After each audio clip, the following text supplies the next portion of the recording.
أعوذ بالله من الشيطان الرجيم.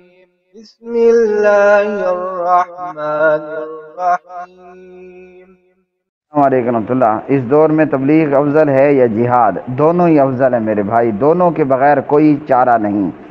نہ تبلیغ کے بغیر کوئی چارہ ہے، نہ جہاد کے بغیر۔ تبلیغ اور جہاد کا آپس میں چولی دامن کا ساتھ ہے، تو تبلیغ کرنا بھی فرض ہے اور جہاد کرنا بھی فرض ہے۔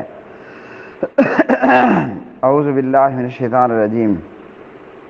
کنتم خیر امت اخرجت للناس، تم بہترین امت ہو، لوگوں کے لیے نکالے گئے ہو۔ تامرون بالمعروف وتنہون عن المنکر، نیکی کا حکم کرتے ہو اور برائی سے منع کرتے ہو۔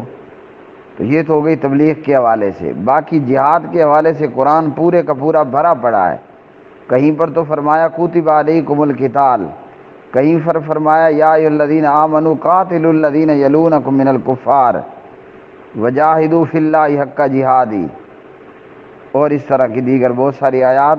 تو نہ جہاد کو چھوڑنا ہے نہ تبلیغ کو۔ تبلیغ کو چھوڑا تب بھی ہلاکت، جہاد کو چھوڑا تب بھی ہلاکت۔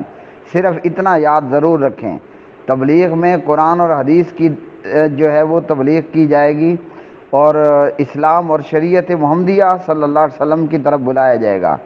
جس نے قرآن اور حدیث کے علاوہ فضائل اعمال کو پکڑا، یا فیضان سنت کو پکڑا، یا قرآن کے علاوہ قدوری کو پکڑا، یا حدیث کے علاوہ عالمگیری کو پکڑا، وہ گمراہ ہوا، لوگوں کو بھی گمراہ کرے گا۔